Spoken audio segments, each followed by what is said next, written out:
Novel ہے Jaan Bahram by Saim Asif. Last episode. ہم لوگ پرسوں کی فلائٹ سے واپس جا رہے ہیں۔ آج سب لوگ اٹھتے فریش سے ناشتے کی ٹیبل پر بیٹھے تھے جب روبینہ اور عالین لاؤنج میں داخل ہوئے اور سیدھے آتے ٹیبل پر بیٹھتے بولے تو روبینہ نے اعلانیہ انداز میں کہا، جس پر سب لوگ ان کی طرف متوجہ ہوئے، مگر خالہ آپ کو واپس جانے کی کیا ضرورت ہے؟ آپ یہیں رہ سکتی ہیں ہمارے پاس، ہمیں کوئی بھی مسئلہ نہیں۔ روبینہ کی بات سنتے بحرام فوراً بولا تو روبینہ اس کی بات سنتے ہلکا سا مسکرائی۔ اچھا، خود تو تم اپنی بیوی کے پاس بیٹھے ہو، میں اپنے شوہر کے پاس نہ جاؤں کیا؟ میں نے اور ڈیڈ نے آرین کو بھی پیرس کے ہاسپٹل میں شفٹ کرنے کا سارا انتظام کر لیا ہے، اور تم لوگ فکر نہ کرو، ہم لوگ بیچ بیچ میں تم لوگوں سے ملنے آتے رہیں گے۔ روبینہ کی بات سنتے عالین بھی فوراً بولا تو بحرام نے ہاں میں سر ہلایا۔ پھر سب لوگوں نے ایک ساتھ ہلکی پھلکی باتوں اور بچوں کی معصوم شرارتوں میں ناشتہ کیا تو صابرہ سب کے لیے چائے بنا لائی۔ ابھی سب چائے پی ہی رہے تھے کہ اچانک محلے میں شور سنتے عادل، رانیہ اور تبسم گھر سے باہر نکلے، جبکہ ادا ہر چیز پر مٹی ڈالتی چائے کے مزے لینے لگی، اس بات سے انجان کہ اگلے لمحے اس کے ساتھ کیا ہونے والا ہے۔ عادل، تبسم اور رانیہ جیسے ہی باہر نکلے تو اپنے سامنے اپنی دونوں چاچیوں کو محلے میں تماشا کرتا دیکھ کر حیران ہوئے، جبکہ عادل اور رانیہ کو دیکھتے اس کی ایک چاچی یاسمین آگے بڑھی۔ لو، آ گئے باہر، پوچھو ان کو اتنے اونچے خاندان میں رشتہ کیسے ہوا؟ پاکستان کے اپ کمنگ وزیر اعظم کی بہن سے شادی ہوئی ہے، کیسے؟ چاچی آپ پلیز اندر چلیں، محلے میں تماشا مت کریں۔ اچھا، اب تمہیں تماشا لگ رہا ہے؟ وہ تماشا نہیں تھا جب تو نے میری بیٹی کے منہ پر بھری محفل میں تھوکا تھا، کہا تھا کہ میں اس سے شادی نہیں کر سکتا، یہ میرے ٹائپ کی نہیں۔ یاسمین کے چلانے پر عادل فوراً بولا تو یاسمین نے فوراً جواب دیا، جس پر عادل کچھ خاموش ہوا تو اس کی دوسری چچی کیسر آگے بڑھی۔ صحیح تو کہہ رہا تھا، اس کی ٹائپ کی تو وہ لڑکی ہے نا جو پورے جہان کے سامنے ناچ کر اپنی نمائش کرتی تھی۔ چاچی یہ کیا کہہ رہی ہیں آپ؟ ٹھیک ہی تو کہہ رہی ہوں، کیا مروہ پہلے یوٹیوب پر نہیں آتی تھی؟ کیسرا کی بات سنتے عادل فوراً بولا تو کیسرا ایک بار پھر بولی، دیکھو محلے میں تماشا نہ کرو، میں ہاتھ جوڑتی ہوں، اندر چلو، ہوا کیا ہے بتاؤ تو ہم مل کر مسئلہ حل کریں گے۔ چاچی اتنے سال بعد آپ کیوں آئی ہیں اب اور پھر سے کیوں تماشا کر رہی ہیں؟ تو چپ ہی رہے، رانیہ بیوی اکلوتے امیر زادے سے شادی کر کے مزے کر رہی ہے۔ ارے ہم تو سمجھے تھے صرف ادا ہی بھگوڑی ہے، تو اس سے بھی 2 ہاتھ آگے ہے، اکلوتا پھنسا لیا تاکہ جائیداد میں کوئی حصے دار ہی نہ ہو۔ واہ رے واہ! تبسم کے ہاتھ جوڑ کر بولنے پر رانیہ آگے بڑھتی بولی تو یاسمین نے فوراً جواب دیا، جس پر رانیہ بھی خاموش ہوئی۔ پھر اس کی دونوں چاچی فوراً ان کے گھر میں گھسی اور سیدھا اندر لاؤنج میں آئیں تو مروہ نے مسکراتے انہیں سوال کیا۔ وہ عادل کی چاچیوں سے بخوبی واقف تھی، مگر اتنے سال بعد انہیں فاروقی ہاؤس میں دیکھتی پریشان تھی۔ لاؤنج میں سب کو بیٹھے دیکھ کر اس کی دونوں چاچیاں ہلکا سا مسکرائیں، تبھی ادا نے سلام کیا تو دونوں نے اسے حقارت بھری نگاہ سے دیکھا، جس پر بحرام کو شدید غصہ آیا، مگر وہ خاموش رہا۔ تبھی عادل، رانیہ اور تبسم لاؤنج میں داخل ہوئے۔ واہ بھئی واہ، یہاں تو پارٹیاں چل رہی ہیں۔ کیسرا کی بات سنتے سب لوگ پریشان ہوتے ایک دوسرے کو دیکھنے لگے۔ عائشہ، حنان، سب بچوں کو لے کر اندر جاؤ۔ عادل کی بات سنتے عائشہ اور حنان نے ہاں میں سر ہلایا اور پھر وہ سب بچوں کو لیتے تبسم کے کمرے میں چلے گئے اور دروازہ بند کر لیا۔ چاچی آئیں بیٹھے نا۔ رہنے دو بہن، ہم نہیں بیٹھتے تم جیسے نمائش کرنے والے لوگوں کے ساتھ۔ مروہ کی بات سنتے یاسمین تیکھی مسکراہٹ سے بولی تو مروہ نے خاموشی سے سر جھکایا، جبکہ مروہ کا جھکا سر دیکھتے عادل اور سنان دونوں کو تکلیف ہوئی۔ پھر عادل فوراً آگے بڑھا، میری بیوی کو کچھ مت کہیے گا چاچی، نہیں تو میں بھول جاؤں گا کہ آپ بڑی ہیں عمر میں مجھ سے۔ واہ، تمہارے پاس بھی آواز ہے، مجھے لگا تھا تم صرف ان 2 نمبر عورتوں کو برداشت کرتے ہو۔ چھوڑو یاسمین، جب تربیت ہی ایسی ہوئی ہے تو ان تینوں کا کیا قصور؟ عادل کی بات سنتے یاسمین فوراً بولی تو کیسرا نے آگے بڑھتے لقمہ دیا، جس پر تمام مرد حضرات نے اپنے اشتعال پر قابو پایا۔ وہ کہاں برداشت کر سکتے تھے کسی بھی عورت کی بے عزتی کو، اور یہاں تو بات بھی ان کی اپنی عورتوں کی ہو رہی تھی۔ چاچی، عادل نہیں رکو۔ کیسرا کی بات سنتے عادل یکدم غصے میں آ تب چلایا اور پھر آگے بڑھا تو بحرام بیچ میں آتے اسے روکتے ہوئے بولا، جبکہ عادل غصے میں خود کو چھڑانے کی ناکام کوشش کرتا رہا۔ تبھی سرخان آگے بڑھا اور اس نے بھی بحرام کے ساتھ ملتے عادل کو قابو کرتے اس کا غصہ ٹھنڈا کیا۔ تبھی کیسرا آگے بڑھی، اچھا اب تمہیں غصہ آ رہا ہے، تب نہیں آیا تھا جب یہ مہارانی صاحبہ اپنے عاشق کے ساتھ بھاگ گئی تھی اور فاروقی بھائی کے مرنے کے بعد واپس آئی تھی، تب کرتے نا غصہ، دکھاتے اپنی مردانگی، نکال پھینکتے اس لڑکی کو اپنی زندگی سے۔ تب تو کچھ نہ کیا تو نے، بھائی کرتا بھی کیوں؟ بہن ایک امیر زادے کے ساتھ جو واپس آئی تھی، نکاح کروا دیا، اور بہن کا نکاح تو چھوڑو، خود بھی ایک امیر زادی سے نکاح کیا ہے، کچھ نہ بھی کمائے تو پوری زندگی بیوی کے بھائی کے مال پر عیش کر سکتا ہے۔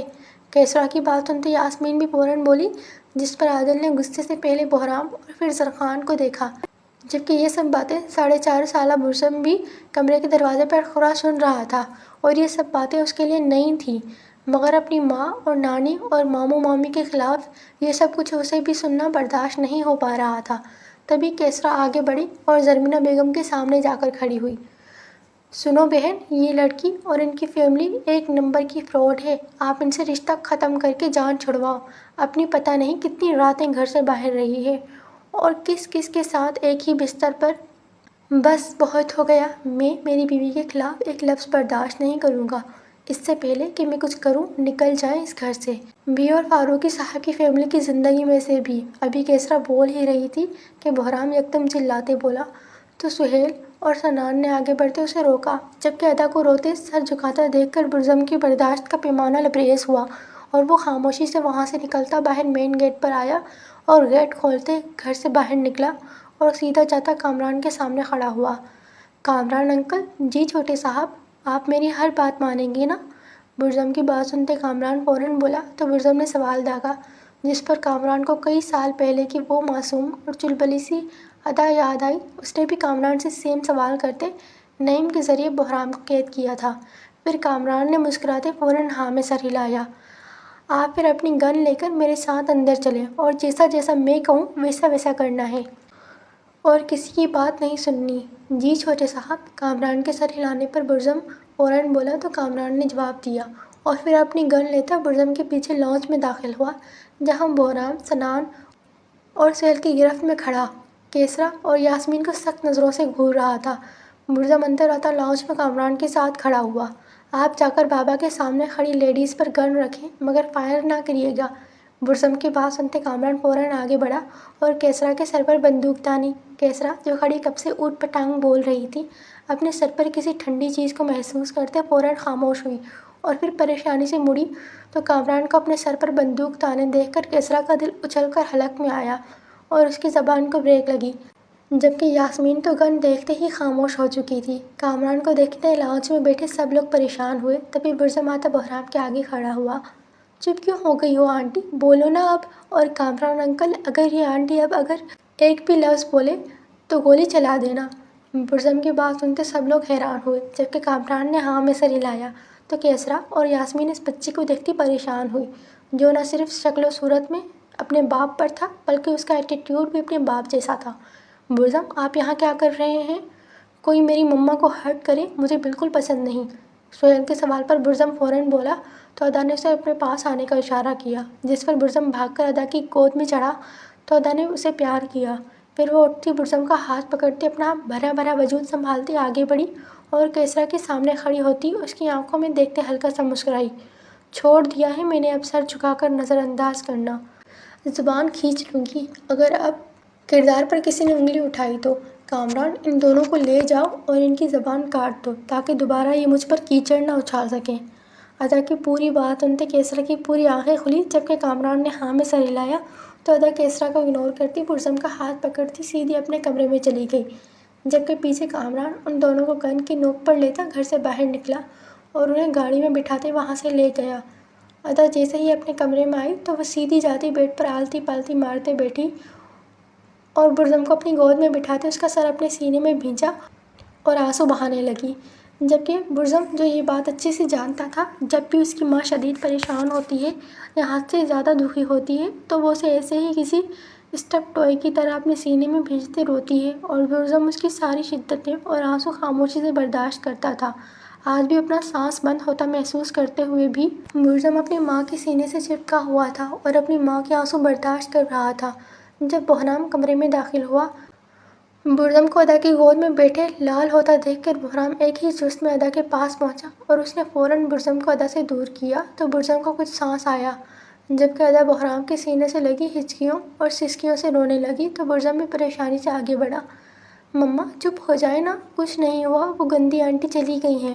برزم جو اس بات سے انجان تھا کہ آج ادا کی کون سے زخم ایک بار پھر ہرے ہوئے ہیں، اپنی ماں کو اسے روتا دیکھ کر تڑپ کر بولا تو بحرام نے برزم کو بھی اپنے سینے سے لگایا۔ پھر ادا فوراً بحرام سے دور ہوئی۔ بحرام، میں کچھ دیر اکیلا رہنا چاہتی ہوں۔ مگر ادا جاں، پلیز بحرام، میں وعدہ کرتی ہوں میں کچھ نہیں کروں گی خود کو، مگر پلیز مجھے کچھ دیر اکیلا چھوڑ دیں۔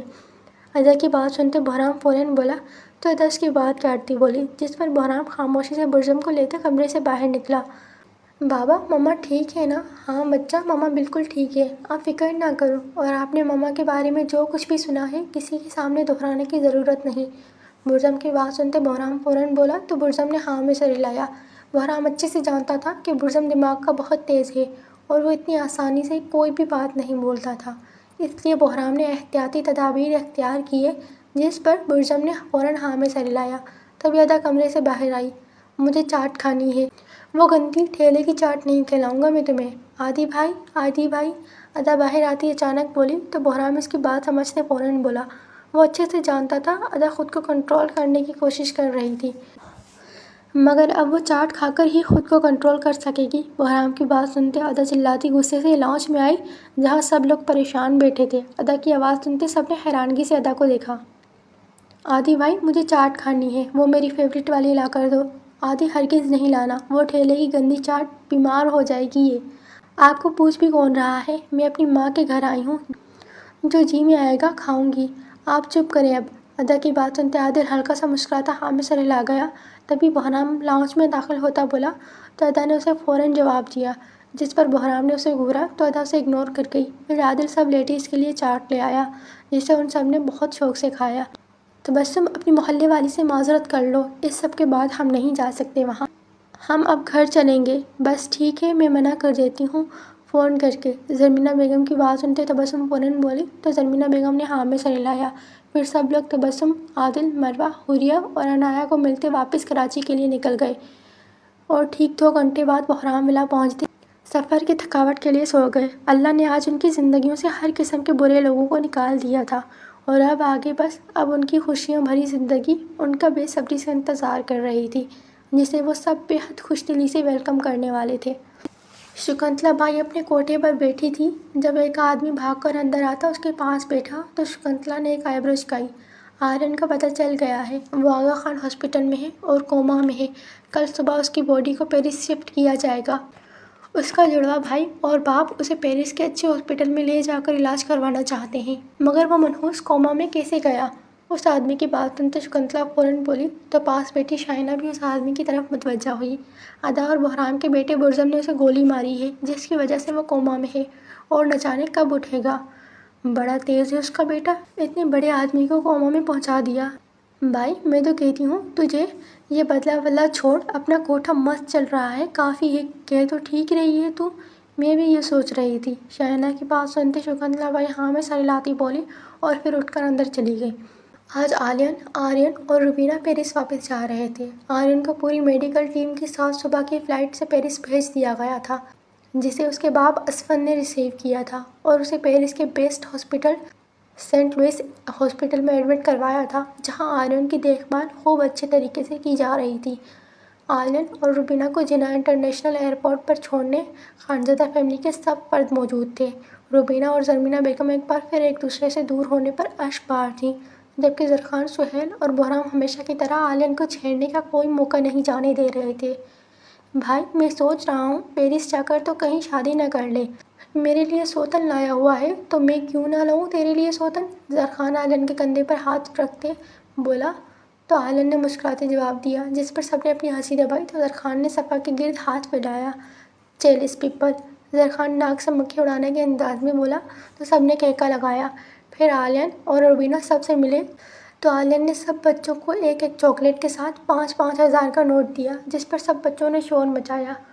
چاچو، آپ ہم سے ملنے کب آؤ گے؟ ہمارا لٹل کنگ آپ کو مس کرے گا۔ ویسے تو میں ملنے آتا رہوں گا انشاءاللہ، مگر جب آپ کی اس لٹل گینگ کے سب لیڈر برزم بحرام خانزادہ اور ہائیسٹ لیڈی وفا زرخان خانزادہ کی شادی ہوگی تو میں یہاں رہنے کے لیے آؤں گا، وہ بھی روبینہ دادو کے ساتھ۔ وفا کی بات سنتے عالن نے مسکراتے اس کی ناک پکڑتے جواب دیا تو سب بچے مسکرائے۔ پھر عالن سب کو باری باری ملتا روبینہ کو لیتا پیرس کے لیے نکل گیا، جبکہ باقی سب لوگ کھانا کھانے کولاچی ریسٹورنٹ چلے گئے اور وہاں مزے سے ڈنر کرنے لگے اور اپنی اس سکون اور خوشیوں بھری زندگی کی ان حسین پلوں کو کھل کر جینے لگے۔ 1 ماہ بعد سب لوگ آغا خان ہاسپٹل کے ایک کمرے میں موجود تھے، جہاں آج سے ٹھیک 2 دن پہلے بہرام کے گھر بیٹی پیدا ہوئی تھی، جو حسن میں بالکل اپنی ماں سی سادگی لیے تھی، اور اس کے چاکلیٹ براؤن بال، ہیزل گرین آنکھیں اور دودھ سی سفید رنگت اس کے حسن کو مزید 4 چاند لگاتے تھی۔ برزم بھی اپنی اس ننھی سی بہن کو دیکھ کر بہت خوش تھا اور اس نے اپنی ننھی سی بہن کا نام علیحہ بہرام خانزادہ رکھا تھا، جو کہ اس کی ماں کے نام سے ملتا جلتا تھا۔ سب کو یہ نام بہت پسند آیا تھا اور پھر سب نے بہرام کی ننھی سی پری کو اپنی فیملی میں ویلکم کیا تھا۔ پچھلے ہفتے عادل اور مروہ کے گھر بیٹا پیدا ہوا تھا اور تب سے لے کر اب تک حوریہ نے اپنی ماں سے منہ بنایا ہوا تھا، کیونکہ اسے دونوں چاہیے تھے اور اس کی مما نے اسے صرف بھائی دیا تھا، بہن نہیں۔ مگر حوریہ نے بھی اپنے اس چھوٹے بھائی کا اپنے باپ کے ساتھ مل کر خوب اچھے سے ویلکم کیا تھا۔ عادل نے اپنے شہزادے کا نام عارف عادل فاروقی رکھا تھا، کیونکہ اس کے باپ فاروقی صاحب کو یہ نام بہت پسند تھا۔ آج علیحہ بہرام خانزادہ کی پیدائش کے ٹھیک 2 دن بعد صفا کے گھر میں بھی بیٹا پیدا ہوا تھا، جسے سب لوگ دیکھنے ہاسپٹل میں جمع تھے۔ زرخان کا بیٹا شکل و صورت میں اپنے باپ پر، جبکہ آنکھوں کے معاملے میں اپنی بھوتنی پھپھو پر تھا۔ اس کی سرخ و سفید رنگت اور نین نقش اسے اس کے باپ سے ملاتے تھے، جبکہ اس کی ڈارک گرے آنکھیں اسے تالیہ سے ملاتی تھیں، اور بالوں کے معاملے میں وہ اپنی ماں صفا پر گیا تھا، کیونکہ اس کے کالے بال صفا پر جو تھے۔ وفا اپنے چھوٹے بھائی کو دیکھ کر کچھ اداس تھی، کیونکہ اسے اپنی مما سے بہن چاہیے تھی۔ وفا کو ایک کونے میں خاموشی سے بیٹھے دیکھ کر زرخان اپنے بیٹے کو گود میں لیتا وفا کے پاس آ کر بیٹھا۔ بابا کی پھیری کو کیا ہوا؟ بابا مجھے بہن چاہیے تھی۔ مگر پھیری، اس میں مما کا تو کوئی قصور نہیں، کیونکہ بیبی تو اللہ تعالیٰ کی مرضی سے اس دنیا میں آتے ہیں۔ اب یہ تو اللہ تعالیٰ کی مرضی ہے نا، وہ کسی کو بیٹی دیتے ہیں اور کسی کو بیٹا۔ وفا کی بات سنتے زرخان سمجھانے کے انداز میں بولا تو وفا نے مسکراتے زرخان کو دیکھا، جس پر زرخان بھی ہلکا سا مسکرایا۔ پھیری، آپ اپنے بھائی سے نہیں ملیں گی؟ ضرور ملوں گی۔ زرخان کے سوال پر وفا خوش ہوتے بولی تو زرخان نے فوراً سے اپنے بیٹے کو وفا کی گود میں لٹاتے اسے ہاتھ سے سہارا دیا تو وفا اپنے چھوٹے سے بھائی کو دیکھتی مسکرائی۔ بابا، ہم اس کا نام کیا رکھیں گے؟ ارمغان خانزادہ۔ وفا کی بات سنتے برزم فوراً بولا تو سب کو برزم کا بتایا گیا یہ نام بہت پسند آیا، اور پھر سب نے زرخان کے ننھے شہزادے کا نام ارمغان خانزادہ رکھ دیا۔ ارمغان اس دنیا کا پہلا شخص تھا جس کا نام اس کی بہنوئی نے رکھا تھا۔ برزم نے اپنے سالے صاحب کا نام رکھ تو دیا تھا، مگر وہ اس بات سے انجان تھا کہ ارمغان وفا سے بھی 2 ہاتھ آگے ہے اور اسے شیطانوں کا وزیر اعظم کہنا غلط نہ ہے۔ سب نے زرخان کے بیٹے کو بھی اپنی فیملی میں ویلکم کیا تھا اور سب لوگ اپنی اپنی اس چھوٹی سی فیملی میں انتہا کے خوش تھے۔ وقت کے ساتھ ساتھ زرخان نے بھی کراچی میں اپنا ایک گھر بنا لیا تھا، جسے اس نے زرمینہ ہاؤس کا نام دیا تھا، اور اس گھر میں شفٹ ہوتے وقت حنان اور زرمینہ بیگم کو اپنے ساتھ لے آیا تھا، جبکہ دائمہ اور عائشہ کو بہرام کے پاس یہ کہہ کر چھوڑ آیا تھا کہ ہمارے پاس 2 ماں ہیں، تو ایک ماں تمہاری، ایک ہماری۔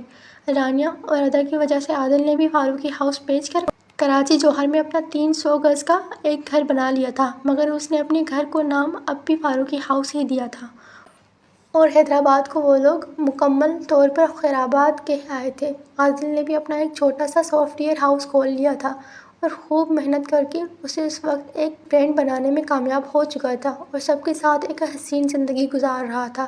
سچ کہتے ہیں کوئی مرد اس معاشرے میں تب تک خوش رہ سکتا ہے جب تک کسی عورت سے اس نے بین نہ ڈالا ہو، کیونکہ عورت جس سے بدلہ لینے پر آئے اس کی 7 نسلیں تباہ کرنے کا ہنر رکھتی ہے، اور یہی تو کیا تھا زوبیہ آفریدی اور ادا بہرام خانزادہ نے۔ زوبیہ آفریدی سہیل کی بہن نے اپنے ساتھ بچپن میں ہوئی زیادتی کا بدلہ لیتے اپنے گنہگار ایاز خانزادہ کو موت کے گھاٹ اتارا تھا، اور ادا فاروقی نے ادا بہرام خانزادہ بن کر اپنی ذات پر کیچڑ اچھالنے والے ہر شخص کو اس نے موت کے منہ اتارا تھا۔ شان اور شعیب ملک کو اس نے زندہ جلایا تھا، اپنی ہی دونوں چاچیوں کی زبان کٹوائی تھی۔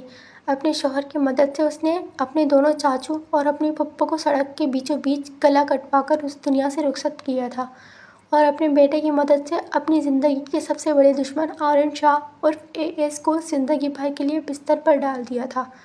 آرین شاہ کا زندہ ہونا نہ ہونا ایک برابر تھا، اور ان سب کو دیکھتے شکنتلا بائی نے خود بخود اپنے قدم پیچھے کر لیے تھے۔